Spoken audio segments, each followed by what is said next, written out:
ఉదయకాలం యవనస్తులైన పిల్లల్ని గురించి చెప్పుకున్నాం కదా. ఈ పూట చిన్నపిల్లలు గల తల్లిదండ్రుల గురించి కొన్ని మాటలు చెప్తాను.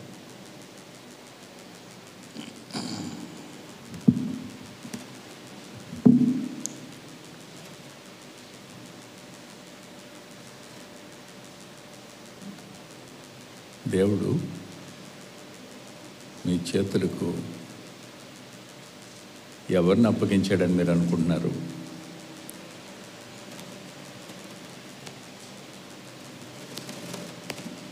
మీ ఒడిలోనో, మీ ఇంట్లోనో, మీ ఉయ్యాల్లోనో చిన్న బిడ్డ ఉంటాడు, చిన్న పాప ఉంటుంది. ఎవరు వాళ్ళు? వాళ్ళెవరు? దేవుడు మిమ్మల్ని నమ్మి ఒక ఆత్మను సృజించి మీ గర్భంలో రక్తమాంసాలు పొదిగి మీ చేతులకి నమ్మి అప్పగించాడు. వారసుడు పుట్టాడనో, నా కూతురు పుట్టిందనో మనం ఎలా ఫీల్ అవుతాం? కానీ వాళ్ళ విషయంలో మనకు బాధ్యత ఉంది. పిల్లల పెంపకం అనేది ఒక అద్భుతమైన ప్రక్రియ. ఈ రోజున చాలామంది పిల్లల్ని పెంచే దగ్గర మనం చాలా తప్పులు చేస్తుంటాం. చాలా తప్పులు. ఆ పిల్ల కానీ పిల్లాడు కానీ నీకు ఇష్టం లేని మీ అత్తగారిలాగా ఉంటే, నా మాట అర్థమైందా మీకు? ఆ పిల్ల కానీ పిల్లాడు కానీ అత్తగారంటే ఏ కోడలికి ఇష్టం ఉండదు, పైకి మాత్రం నటిస్తుంటారు అంతే. 100కి 90 మంది అలాగే ఉంటారు. 10 మంది ఉంటారేమో అత్తగారిని ప్రేమించేటువంటి కోడళ్ళు. ఆ ముఖం అచ్చంగా అలా ఉంటే ఎప్పుడో ఒకప్పుడు ఏం చేయాలనిపిస్తుంది? నీ కష్టం తీర్చుకోవాలనిపిస్తుంది కదా. ఒక విషయం చెప్తున్నాను, మీ మానసికమైన కష్టాన్ని పిల్లల మీద తీర్చుకోవడం అనేది మీకు దూరమగును గాక. మీ ఎమోషన్స్ ఏవి పిల్లల మీద చూపించబోకండి. ఇది ప్రతి విశ్వాసి నేర్చుకోవాల్సిన అద్భుతమైన సంగతి. భర్త ఏదో అంటే పిల్లల్ని కొట్టేయటమే, అత్తగారు ఏదో అంటే పిల్లల మీద చూపించేయటమే. ఇది దైవికమైన పద్ధతి కాదు. నిన్నంటే నువ్వు బాధపడు, నీ ఎమోషన్ పిల్లల మీద చూపిస్తే వాళ్ళకి ఏమర్థం అవుద్ది? ఏం అర్థం కాదు.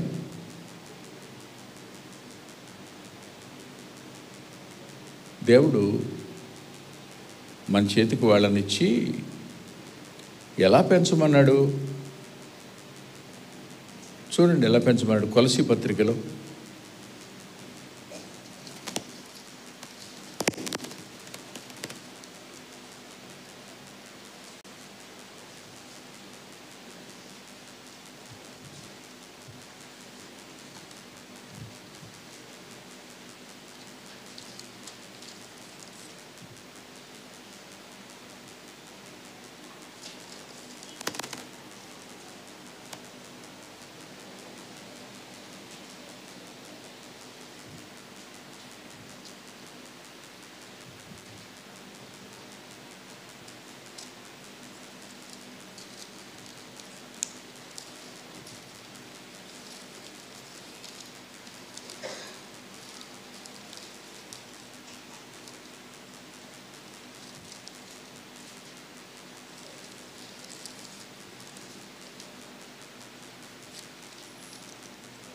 క్షమించండి, ఎఫ్సి పత్రిక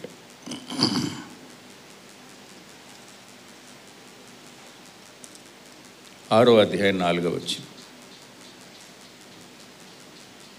తండ్రులారా, మీ పిల్లలకు కోపము రేపక ప్రభు యొక్క శిక్షలోను బోధలోను వారిని పెంచండి. అంటే పిల్లల్ని పెంచే విధానంలో మనం వారి మీద చూపించే కోపం, మనం వారి మీద చూపించే విసుగుదల,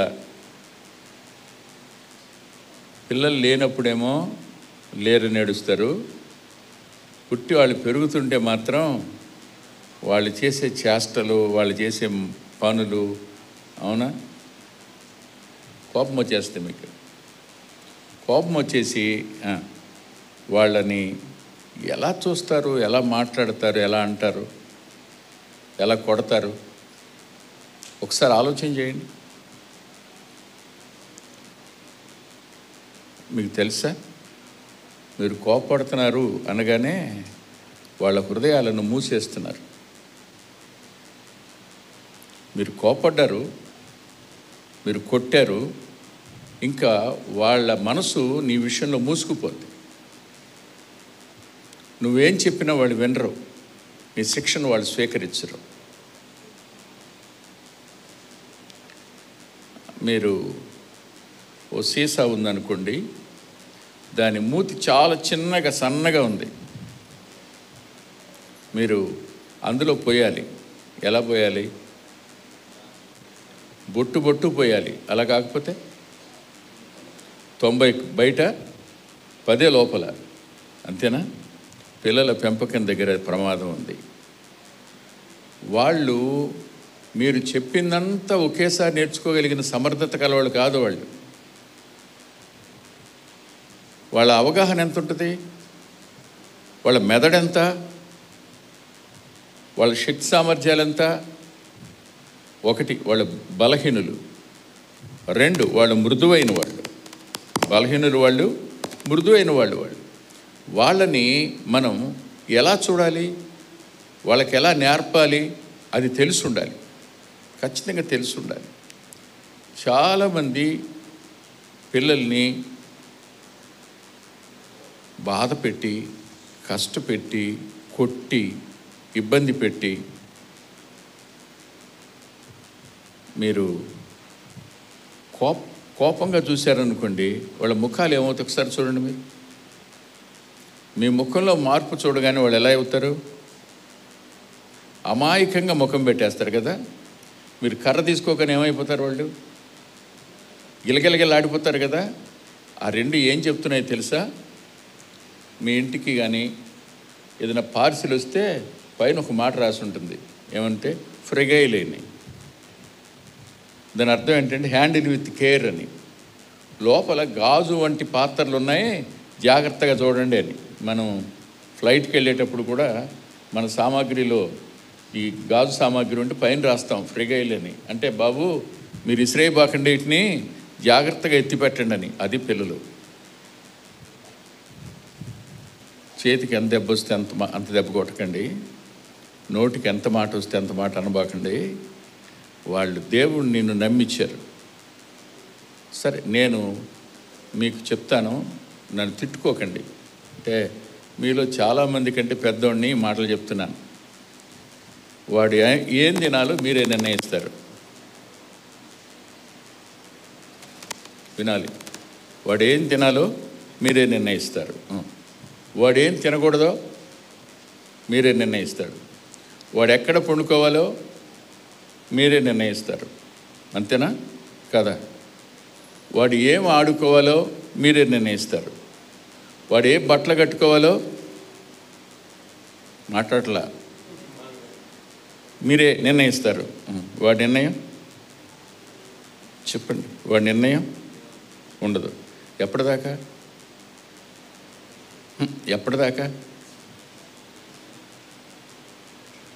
వాడికంటూ ఒక నిర్ణయం వచ్చిన తర్వాత పిల్లలు ఎందుకు తిరగబడతారు? చెప్పండి, ఎందుకు తిరగబడతారు? నాకు చొక్కా వద్దు అంటాడు వాడు. ఎందుకని? వాడికి స్వనిర్ణయం వచ్చిందనమాట. ఇప్పటిదాకా నువ్వు చెప్పినట్టే అన్నాడు, నువ్వు చెప్పినట్టే చేశాడు. కానీ ఏదో ఒక విషయంలో నీ ఎడల వాడి అంతరంగం మూసుకుపోయింది. నువ్వు అనగానే వాడి అంతరంగంలో రిజెక్షన్ వస్తుంది, తిరస్కారం వస్తుంది. అంటే ఎక్కడో వాడి కోపం రేపావు నువ్వు. ఎక్కడో ఆ వ్యక్తిని బాధ పెట్టావు నువ్వు. ఆ బాధను వాడు ఎలా తీర్చుకుంటాడంటే, నాకు వద్దు, నేను తినను, నాకు అక్కర్లేదు అంటాడు. వాడు ఆకలిగా ఉందని నీకు తెలుసు, కానీ ఎందుకు వద్దంటున్నాడు నీకు అర్థం కాదు. అర్థం కాక కర్ర తీసుకుని కూర్చుంటావు. చిన్నప్పుడైతే ఏం చేసేదానివి? చందమామరావు అని చూపించేదానివి. పెద్ద అయిన తర్వాత చందమామను చూపించట్లే. ఇప్పుడు నువ్వు దేని చూపిస్తున్నావు? చేతిలో ఉన్న కర్రను చూపిస్తున్నావు. అవునా? అంటే పిల్లల పెంపకం మనకు తెలియదు. మనల్ని అమ్మా నాన్న పెంచారు. వాళ్ళు అంటారు, ఎట్ట పెంచామో ఎట్ట పెరిగారో మాకే తెలియదయ్యా. ఇంతమంది పిల్లలు పెరిగిపోయారు అంటారు, కానీ వాళ్ళకి తెలియపోవటం కాదు. మనకంటూ అమ్మమ్మ, తాతయ్యో, నానమ్మో, తాతయ్యలు వాళ్ళు పెంచారు. వీళ్ళకి తెలియదు. వాళ్ళకి తెలుసు. వాళ్ళు సాయంకాలం కాకనే దగ్గర కూర్చోబెట్టుకుని కథ చెప్పేవాళ్ళు. కథ చెప్పడం ప్రారంభించగానే వాడు మొత్తం మర్చిపోయి వాళ్ళ నానమ్మ చేతుల్లో, వాళ్ళ అమ్మ చేతుల్లో, వాళ్ళ అమ్మమ్మ చేతుల్లో వాడు తలకాయ పెట్టుకుని పండుకుంటాడు. కథ చెప్తూ ఉంటే, అమ్మ ఇంకోటి చెప్పవా అంటాడు. అంటే పిల్లల్ని ఎలా సాధువులు వాళ్ళు, మృదువైన వాళ్ళు వాళ్ళకి చెప్పవలసింది ఏంటి చెప్పండి? సాత్వికమైన నాలుక. అవునా? వాళ్ళకి ప్రేమతో కూడిన మాట వాళ్ళకి అవసరం. అక్కడ పిల్లల పెంపకం అనేది మనం నేర్చుకోవాల్సిన అద్భుతమైన మాట. వాళ్ళని శిక్షించొద్దని నేను అంటలా. ఎప్పుడు శిక్షించాలి, ఏ పరిస్థితిలో శిక్షించాలి చూడండి ఒకసారి.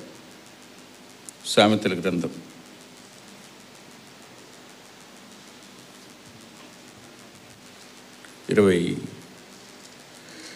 29వ అధ్యాయం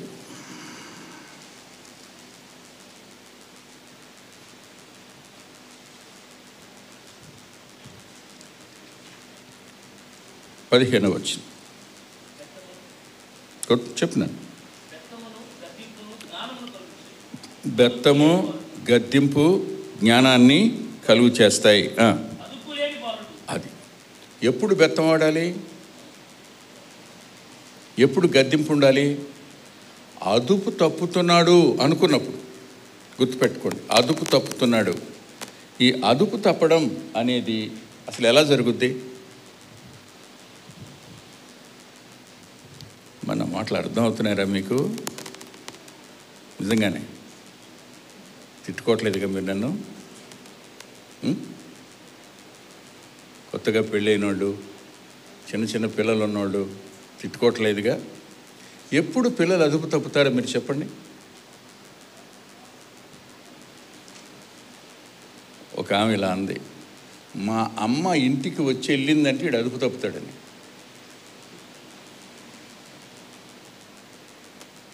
ఆయన అంటాడు, మా అత్తగారు మా ఇంటికి రానంత వరకు నా కొడుకు హాయిగా ఉంటాడండి. మా అత్తగారు కానీ మా మామగారు కానీ వచ్చాడు అని అంటే అడికి ఏమొస్తుంది? గారాబం ఎక్కువైపోతుంది. నెంబర్ 1. నెంబర్ 2, వాడు పక్కిళ్ళకి వెళ్ళడం ప్రారంభిస్తాడు. పక్కింటి పిల్లలు చేసే పనులు చూస్తుంటాడు. వాటిని చిన్నపిల్లలకు మనం ఏది చూస్తే అది చేయాలనే తపన ఉంటుంది. మీరు పొద్దున్నే లేచి మోకరించారనుకోండి, వాడు కళ్ళు తెరవగానే మిమ్మల్ని మోకాళ్ళ మీద చూస్తే వాడు ఏం చేస్తాడు? మోకాళ్ళ మీదకి వస్తాడు. మీరు ఉదయం లేవగానే మొహం కడుక్కుని స్నానం చేసి వచ్చి బైబిల్ తీసి చదువుతున్నారు అనుకోండి, వాడు ఏం చేస్తాడు? అడిగి చదువు రాదు, ఏదో పుస్తకం ముందు వేసుకుని కూర్చుంటాడు. అంటే ఏం చెప్పాం మనం వాడికి? మనం ఏది చేస్తున్నామో children are going to imitate them. వాటిని వాళ్ళు అనుకరిస్తుంటారు. ఈ అనుకరణ అనేది వాళ్ళు మార్గంలో సరిగా నడవడానికి కారణం అవుతుంది. మనం చూపించిన అలవాట్లు కానీ మన నుంచి కొంచెం ప్రక్కకు వెళ్ళగానే ఆ ప్రక్కింటి వాళ్ళు చేసేటువంటి దాంట్లో ఆ పిల్లలు చేసే విధానం చూసి ఇక్కడికి వచ్చి దాన్ని చేయబోతుంటారు వాళ్ళు. అప్పుడు మనకు అర్థం అవుతుంది, వీడు కొంచెం ఏదో అదుపు తప్పాడని. అవునా? అంతకుముందు అక్కడ పెట్టరా అంటే సెల్ ఫోన్ పెట్టేవాడు, ఇప్పుడు పెట్టట్లా. ఎందుకని? పక్కింటి ఆమె సెల్ ఫోన్ ఇచ్చేసి ఆడుకోరా అని ఆమె వ్యాపారంలో అవి ఉంది. ఇప్పుడు నీ కొడుకు అది చూసిన దగ్గర నుంచి ఆ సెల్ ఫోన్ పట్టుకునే ఉంటానంటాడు, తీస్తే ఏడుస్తాడు. ఇప్పుడు కావాలి, ఏం కావాలి? గద్దింపు కావాలి, బెత్తం కూడా కావాలి. అదుపు తప్పుతున్నప్పుడు బెత్తం, 24 గంటల బెత్తం కాదు. అదుపు తప్పుతున్నప్పుడు గద్దింపు, అంతేగాని ప్రతి సమయంలో గద్దించడం అనేది మాత్రం కాదు. ఒక మాట చెప్తాను, మీరు కళ్ళెర చేయండి, కోపంగా చూడండి. 1, 2 చెప్తున్నా, 3 అనేటప్పటికి విడిచిపెట్టకపోయావా అనండి.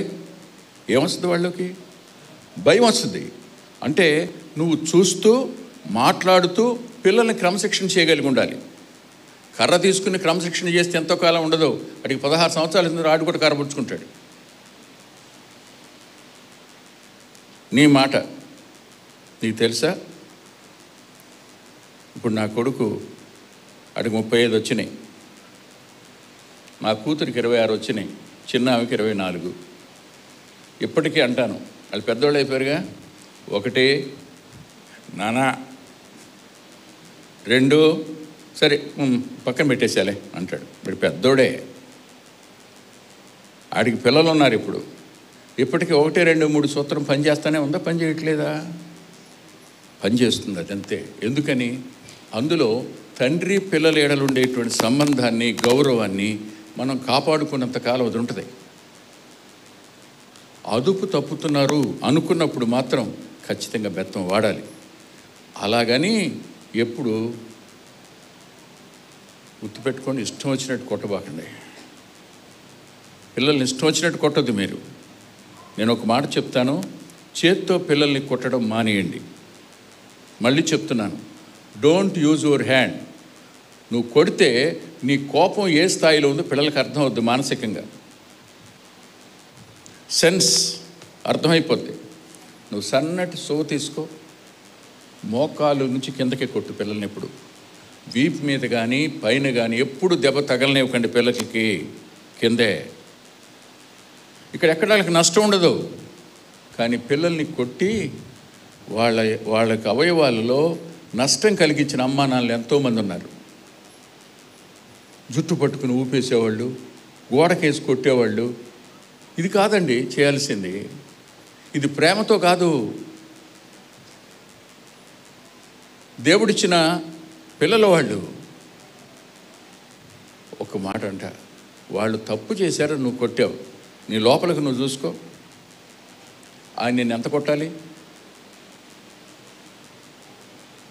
మీరు ఆలోచించండి.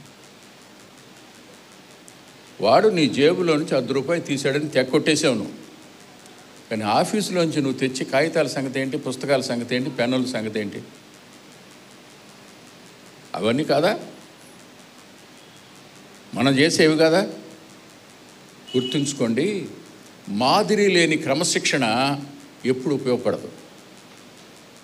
నువ్వు మాదిరిగా జీవిస్తూ క్రమశిక్షణ చేయి, అప్పుడు పిల్లలు అదుపులోకి వస్తారు. పిల్లల్ని అప్పుడు క్రమశిక్షణలో చేయాలి. 1. 2 చూడండి,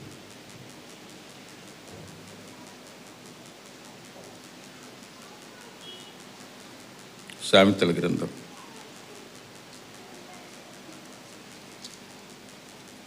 22వ అధ్యాయం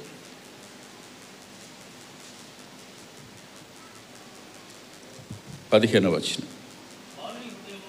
బాలుని హృదయములో మూఢత్వము స్వాభావికంగా పుట్టును, శిక్షాదండము అవుదాం. ఇప్పుడు చాలామంది క్షమిస్తారుగా, అతి గారాబం చేస్తారు పిల్లల్ని. మా తరంలో పిల్లల్ని అతి గారాబం చేసిన వాళ్ళు నేను చూడలే. కానీ ఈ తరంలో చూస్తున్నాను, వాడు వాళ్ళ నాన్న యారా అంటున్నాడు. ఇంతే ఉంటాడండి వాడు. వాళ్ళ నాన్న ఏరా, వాళ్ళ అమ్మని ఏమే అంటున్నాడు. అసలు నోరు తెరిచే అవకాశం ఉండేది కదా, చిత కొట్టేసేది మా అమ్మ. అంటే ఏం చేసాం మనం చెప్పండి? Too much freedom. వాడు స్వాభావికంగా ఎవడు చెప్పండి? స్వాభావికంగా ఏమొస్తుంది అన్నాడు పిల్లల్లోకి చెప్పండి? మూఢత్వం. వాళ్ళలోకి వచ్చిన మూఢత్వాన్ని నీ గారాభం ఆజ్యం పోసి పెంచింది. ఆడు కొడతాడు ఆడమ్మని, వీళ్ళ నాన్న నవ్వుతుంటాడు. వాడు వాళ్ళ నాన్న కొడతాడు, వాళ్ళ అమ్మని కొడతాడు. రేపొద్దున ఎవరినైనా కొడతాడు. మూఢత్వ విషయంలో జాగ్రత్త. అతి గారాభం చేయకండి. వాడిలోనికి ఎప్పుడు తేడా కనపడుతుందో స్వాభావికంగానే వీడు మూఢుడు, స్వభావంలోనే ఉంది, మీకు అర్థం అవుద్ది. క్షమిస్తారా? ఒక మాట చెప్తాను. వీడు అచ్చం వాళ్ళ మేనమామేనండి. అచ్చం వాళ్ళ మేనమామ. వాళ్ళ మేనమామ మాట ఏండో పెళ్లి చేసుకోమంటే చేసుకొని అంటాడు. ఆడికి ఏం చెప్పినా వాళ్ళమ్మ మాట ఏంటో, వాళ్ళ మా నాన్న మాట ఏంటో, బావ మాట ఏంటో, ఎవడు మాట ఏంటో, ఈడు అట్టగే ఉంటాడు. జీన్స్ వస్తాయి, అటు నుంచి ఇటు నుంచి వస్తాయి. ఇప్పుడు నువ్వేం చేయాలి? రేపొద్దున వీడు వాడి మేనమామలాగా అవ్వకూడదు అని నువ్వు అనుకుంటే శిక్ష దండము. శిక్ష దండము అంటే అర్థం ఏంటి చెప్పండి? శిక్షించడానికి నీకు ఇవ్వబడిన అధికారాన్ని నువ్వు ఉపయోగించు. శిక్షించడానికి దేవుడు నీకు అధికారం ఇచ్చాడు. ఆ శిక్ష ఎలా ఉండాలో తెలుసా? మితంగా ఉండాలి. వాడి ఆయువుకు మించింది కాకూడదు. మా చిన్నతనంలో స్కూల్లో శిక్షలు ఉండేవి, ఇవాళ లేవు. ఇవాళ పిల్లల్ని ఏమైనా అన్నారా? అరే మా అమ్మ మా నాన్న టీచర్లకు అప్పచెప్పి సార్ మాట వినకపోతే కొట్టండి అనేవాళ్ళు. ఇవాళ కొడితే జాగ్రత్త కేసు పెడతామంటున్నారు. ఎక్కడ లేదు క్రమశిక్షణ. ఇప్పుడు టీచర్స్ చేతుల్లో నుంచి బెత్తాలను తీసేసింది గవర్నమెంటును లాను. అందుకని ఇప్పుడు పోలీసు వాళ్ళ లాఠీలకి గురవుతున్నారు వీళ్ళు. టీచర్ల చేతుల్లో బెత్తాలు ఉండుంటే ఇవాళ పిల్లలు పోలీస్ స్టేషన్లో పోలీసు వాళ్ళ లాఠీ దెబ్బలు తినాల్సిన అవసరం ఉండేది కాదు వాళ్ళకి. అదే రీతిగా మీరు వాడిలోనికి స్వాభావికంగానే మూఢత్వం వచ్చింది. జీనియాలజీ అది తాత నుంచి వచ్చింది, నానమ్మ మొండితనం వచ్చింది, వీడికి వచ్చింది. కాబట్టి వీడినేం చేయాలి? అవసరమైనంత మేర శిక్షించాలి. అది మనం అర్థం చేసుకోవాలి. అది కూడా ఎందుకొరకు కొట్టాలి? ఇంకోటి, కొట్టేటప్పుడు వాడు చేసిన తప్పేంటో చెప్పి కొట్టండి. వాడి పొరపాటేంటో చెప్పండి, చెప్పకుండా కొట్టొద్దు మీరు. వాడు ఏం తప్పు చేశాడో చూపించి కొట్టండి. వాడు చెప్పింది, వాడు చేసింది వాడికి అర్థమయ్యేటట్టు చెప్పాలి మీరు, అప్పుడు కొట్టండి. అలా కాకుండా కొట్టేస్తే ఎందుకు కొట్టావో అర్థం కాదు, కన్ఫ్యూజ్ అయిపోతాడు. అది గాజు పాత్ర పగిలిపోయినట్టు పగిలిపోయారనుకోండి, ఇంకా మన చేతికి దక్కరు. ప్రమాదం ఉంది ఇక్కడ. ఆలోచించండి ఒకసారి. పిల్లల్ని పెంచుతున్నాం, మన చేతికి ఆయన ఇచ్చాడు, ఊరికినే ఇవ్వలా, నమ్మిచ్చాడు. నమ్మించిన మన పిల్లలు ఏం కావాలని దేవుడు కోరుకుంటున్నాడు? దేవుని ఉద్దేశం ఏంటి? మీరు ఆలోచించండి. ఒక యోసేపు వంటి వాడు కావాలనుకుంటున్నాడు ఆయన, ఒక సమూయేలు వంటి వారు కావాలనుకుంటున్నాడు ఆయన, ఒక దావీదు వంటి వారు కావాలనుకుంటున్నాడు ఆయన, ఒక దానియేలు వంటి వారు కావాలనుకుంటున్నాడు ఆయన, ఓ పౌలు లాంటి వాళ్ళు కావాలి అనుకుంటున్నాడు ఆయన. రాబోయే తరాలకు మన పిల్లలేనండి దేవుని ఆస్తి, మన పిల్లలేనండి దేవుని జీవం, మన పిల్లలేనండి లోకానికి మార్గదర్శకత్వం చూపించేటువంటి వెలుగు. వాళ్ళు మన చేతుల్లోంచి బయటికి రావాలి. వాళ్ళని పెంచడం మన బాధ్యత మాత్రమే కాదు, వాళ్ళని క్రమశిక్షణలో ఉంచడం మన బాధ్యత. ఖచ్చితంగా అలా ఉంచడానికి మనం ఏమై ఉండాలి? మొట్టమొదటిగా ఏమై ఉండాలి? నువ్వు మారు మనసు పొందకుండా నీ పిల్లల్ని సరైన దారిలో పెట్టడం నీ వల్ల అవదు. నువ్వు మాదిరిగా బ్రతకకుండా నీ పిల్లలు మాదిరిగా బ్రతికేట్టు చేయడం నీ వల్ల అవదు. నువ్వు సరిగా ఉండు, నువ్వు ప్రభు నమ్ముకున్న వాడిగా ఉండు, నువ్వు రక్షించబడిన వాడిగా ఉండు. అప్పుడు నీ పిల్లలను శిక్షించు. అప్పుడు నువ్వు చేసే పనికి పరిశుద్ధాత్మ దేవుని సహాయం తోడవుతుంది. వాళ్ళ అంతరంగాల్లో దేవుని వాక్యం పనిచేయడం ప్రారంభమవుద్ది.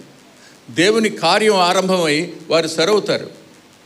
కొంతమంది ఉంటారు తల్లిదండ్రులు, వాళ్ళ నోటికి ఎంత మాట వస్తే అంత మాట మాట్లాడతారు, ఎంత మాట వస్తే అంత మాట. జాగ్రత్త. ఇంకొకటి కూడా చెప్తున్నాను, పిల్లల్ని అరే అని కానీ, ఒరే అని కానీ, అసే అని కానీ, ఒసే అని కానీ పిలవద్దు. ఒక నిర్ణయం తీసుకోండి. మీరు వాళ్ళని పిలిస్తే బాబు అని పిలవండి, పిలిస్తే అమ్మాయి అని పిలవండి. మీరు బాబు అని పిలిస్తే నీ పొరుగు వాళ్ళు కూడా బాబు అనే పిలుస్తారు. నువ్వు యారా ఒరే అంటే వాళ్ళు ఇంకా దారుణంగా పిలుస్తారు. మన పిల్లలకు సమాజంలో గౌరవం ఉండేటట్టుగా మన పిలుపు ఉండాలి, అది మర్చిపోవద్దు. ఈ మధ్యకాలంలో షెడ్లో కూర్చుని నేను బైబిల్ చదువుకుంటున్నాను. ఇంత ఉంటుంది అమ్మాయి. ఆ అమ్మాయి వయసు ఎంత ఉంటుందంటే ఒక 40-46 ఉంటాయి. ఆ అమ్మాయి వచ్చి గేటు దగ్గర నిలబడింది. ఆమెతో పాటు ఇంకొక ఆమెను తీసుకొచ్చింది. ఏమండి అంటుంది. ఈలోకి అమ్మాయి ఎవరో వచ్చారు చూడని ఈమెను పంపా. ఏమండి పాస్టర్ గారు ఉన్నారా? ఉన్నారు. ఆయన్ని మేము బాబు అనేవాళ్ళం అండి, ఆయనతో మాకు పరిచయం ఉందండి, నా చిన్నప్పటి నుంచి ఆయన తెలుసండి, నేను బాబు అని పిలుస్తానని అంటుంది. ఎవరబ్బా అనుకున్నా. తలుపు తీసింది, వచ్చింది, కూర్చోన్నా. కూర్చున్న తర్వాత చూసా, మన ఇంటి వెనకాల ఉండే ముస్లింలు పిల్ల బాబు సేవ చేస్తున్నానంట. బాబు అనే పదం అమ్మది. రైల్వే క్వార్టర్స్ మొత్తం నా పేరు వెంకటరత్నం అని ఎవరికీ తెలియదు, అందరికీ బాబు అంటేనే తెలుసు. ఆ పిల్ల ఇప్పటికీ బాబు అని మాట్లాడుతుంది. ఏమైందమ్మా అన్న. బాబు నా పిల్లల కోసం ప్రార్థన చేయవా? నా భర్త ఇలా అప్పుల్లో ఉన్నాడు, వచ్చి ఒకసారి ప్రార్థన చేయించుకుందామని వచ్చాను బాబు అంటుంది. ఆ పిల్ల వయసేమో 45, నా వయసేమో 67. ఇప్పటికి అదే బాబు. జాగ్రత్త, పిలుపు దగ్గర జాగ్రత్త పడండి. కేవలం బట్టల దగ్గర అందంగా కనపడాలని, లేదు వాళ్ళకి చేతులకు పెట్టే ఉంగరాల దగ్గర వాళ్ళు రిచ్గా కనపడాలని అది కాదు ఆలోచించవలసింది. సమాజంలో నీ పిలుపుని బట్టి వారికి గౌరవం ఉంటుంది, అలా చేయండి. అంతేకాదు వాళ్ళకి అనవసరమైన గారాబం పెట్టకండి. ముద్దు చేయొద్దని నేను అంటలా, మీకు ఇంకో సంగతి తెలుసా అండి? పిల్లలు మీరు ఎంతో కష్టపడి ఇంటికి వస్తారు, వాళ్ళు చిన్న పనులు చేస్తున్నప్పుడు ఆఫీసులో ఉన్న బాధ అంతా మర్చిపోతావు, మానసికమైన ఒత్తిడంతా ఎగిరిపోతాయి. వాళ్ళని చూసుకుంటూ బతికేవచ్చు అనిపిస్తుంది.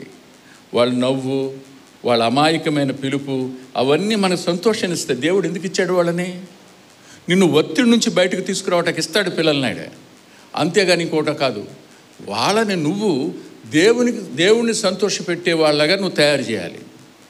రేపటి భవిష్యత్తులో వాళ్ళు దేవుని కోసం నిలబడే వాళ్ళగా చేయాలి, అది దేవుని ఉద్దేశం. నేను మీకు సందర్భాన్ని చూపిస్తాను. సౌలు సరైన తండ్రి కాడు. సరైన తండ్రి కాడు. సౌలు యోనాతానుతో మాట్లాడిన తీరు దారుణంగా మాట్లాడాడు. గుర్తుందా మీకు? గుర్తుందా? చూడండి ఒకసారి. ఆగడగొట్టు దాని కొడుక అంటాడు, చెప్పాడు. ఆగటగొట్టు దాని కొడుక అంటే అర్థం ఏంటి తెలుసా?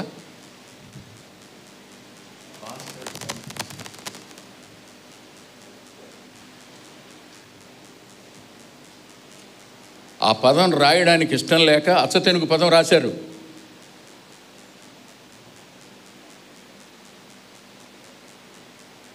పిల్లల్ని బూతు మాటలు ఇప్పుడు తిట్టకండి, ఇప్పుడు తిట్టద్దు. మీ నోటికి ఎంత మాట వస్తే అంత మాట పిల్లల్ని అనొద్దు.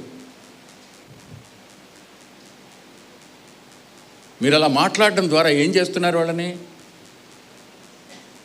అరే వాళ్ళు ప్రాణాత్మ దేహాలు కలిగిన వాళ్ళు రేపు నీకు సంబంధించిన వాళ్ళు ఇవాళ దేవుడి చేత నీకు ఇవ్వబడిన వాళ్ళ విషయంలో నీ నోటికొచ్చిన మాట నువ్వు మాట్లాడుతున్నావు అంటే అసభ్య పదజాలం, బూతు పదజాలం నీ నోటి వెంట రావడం అనేది పరిశుద్ధాత్మ దేవుడిని నువ్వు దుఃఖపరచడం ఎప్పుడైనా ఆలోచించావా? నా జీవితంలో ఒక్కసారి నా కొడుకుని తిట్టాను నేను, ఒకసారి. అది కూడా నేను అన్నమాట అంటే నా కొడక అన్న. ఆడు పక్క నవ్వి నీ కొడుకునే కదా నాన్న నేను అన్నాడు. ఇంకేమంటా? ఇన్ని సంవత్సరాల్లో వాడిని అన్న మాట ఏంటంటే కోపం వచ్చి నా కొడక అన్న. అది మా అమ్మ అనే మాట. ఎప్పుడన్నా ఆమె అంటది గబాలు నా మాట నాకు వచ్చేసింది. ఇప్పటికి కూడా కారులో వెళ్ళేటప్పుడు అడ్డాదిడ్డాలుగా బండి తోలుతుంటారే, వాళ్ళని చూడగానే ర్యాన్ గారు అనేవాడు, ఏ మెంటలా అనేవాడు. అలా చేసేవాళ్ళు నేను కూడా మెంటలా అని రానిగాని గుర్తు చేసుకుని నాకు వచ్చేసింది అన్నమాట ఆ మాట. పితరుల నుంచి మనకు ఆ మాటలు వచ్చేస్తాయి, వాటిని మనం కంట్రోల్ చేసుకోవాలి. అందుకే అంటాడు కోపము రేపక అనే పదం. కోపం ఎప్పుడు రేపుతాం? నోటుకొచ్చిన మాట మాట్లాడితే. శిక్షించవలసిన దానికంటే ఎక్కువ శిక్షిస్తే, మనలో మాదిరి లేకుండా శిక్షిస్తే వారి కోపం ఖచ్చితంగా వస్తుంది. ఇంకా అంతేకాదు, మనలో పక్షపాతం ఉందని పిల్లలు గుర్తించినా మన క్రమశిక్షణకు వాళ్ళు ఎప్పుడు లోబడరు. పక్షపాతం అంటే చెప్పనా నేను? బాధపడరుగా? మీ అమ్మ వస్తే నువ్వు చేసే ట్రీట్మెంటు, మీ అత్త వస్తే నువ్వు చూసే ట్రీట్మెంటు ఎవరు చూస్తారు? చెప్పండి.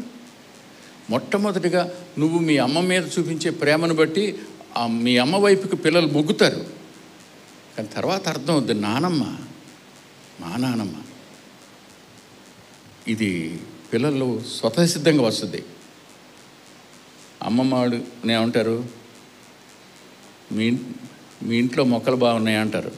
నాన్నమ్మనే ఏమంటారు? మన ఇంట్లో మొక్కలు బాగున్నాయి అంటారు. స్వతసిద్ధంగా పిల్లలకి అది ఉంటుంది. కానీ నువ్వు మీ అమ్మ వైపు చూపించే ప్రేమను వాళ్ళు గమనిస్తారు, వాళ్ళ నానమ్మ వైపు నువ్వు చూపించని ప్రేమను గమనిస్తారు. ఈ పక్షపాతం ఎప్పుడు నీలో చూశారో పిల్లలు నీ మాట వినకూడదు అనే నిర్ణయానికి వస్తారు, వాళ్ళ మనసులు మూసుకుపోతాయి. చిన్నపిల్లల్ని పెంచేవాళ్ళు జాగ్రత్తగా పెంచండి.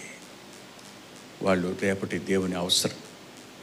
మరి ముఖ్యంగా భారతదేశపు రేపటి పరిస్థితి బాగుండేట్టు కనపట్ల. మన పిల్లలు ఏ స్థాయిలో ఉండాలో మీకు తెలుసా? ఖచ్చితంగా మన పిల్లలు దానియేలు వంటి స్థానంలో ఉండాలి. అక్కడ ఉంటే దానియేలు దేవుడే దేవుడు అనే స్థాయిలో వాళ్ళు ఉండాలి. లోకం నుంచి వారు ప్రత్యేకించుకున్న వాళ్ళగా ఉండాలి.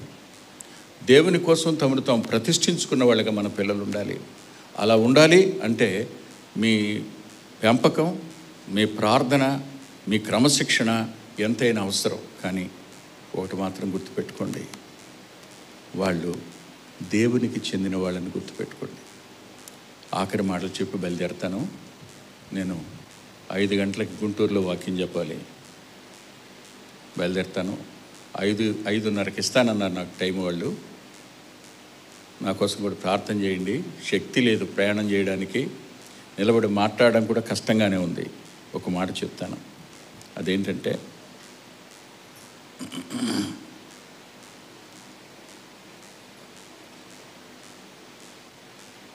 పిల్లల్ని గురించి విపరీతంగా బాధపడే తల్లిదండ్రులు ఉన్నారు. మాట వింటలా, చెప్పినట్టు చేయట్లా, చదవటల్లా. ఈ బాధ ఎక్కువైపోయింది ఈ రోజుల్లో. కానీ ఒకటి మర్చిపోకు, వాడినిచ్చింది దేవుడు, ఆమెనిచ్చింది దేవుడు. నీకంటే ఆయనకు వాళ్ళు ముఖ్యం. అవును, నీ దగ్గర నుంచి ఆయన దగ్గరికి వెళ్తున్నారా, ఆయన దగ్గర నుంచి దగ్గరికి వచ్చారా? ఫస్ట్ అడ్రస్ ఎక్కడ వాళ్ళది? ఎవరికి చెందిన వాళ్ళు? మనం నా సొంతం, నా పిల్లలు అనే భావంలో ఉన్నాం. కానీ దేవుని సొంతం అని గుర్తుపెట్టుకోండి. దేవుని సొంతం వాళ్ళు అని అనుకున్నప్పుడు వాళ్ళని దేవుని చేతికి అప్పగించండి. అప్పగిస్తే నెమ్మది ఉంటుంది.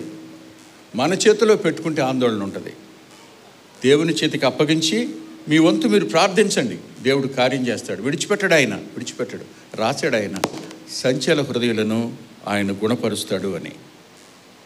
సంచల మనసు కలిగిన వాళ్ళని గుణపరిచే దేవుడు. సరిచేస్తాడు ఆయన ఖచ్చితంగా. సరిచేయకుండా ఏముండడు. ఇంకోటి కూడా గుర్తుపెట్టుకోండి, నీతిమంతుల సంతాన పక్షంగా దేవుడు ఉంటాడు. నీతిమంతుల సంతానాన్ని భిక్షమెత్తుకొనివ్వడు.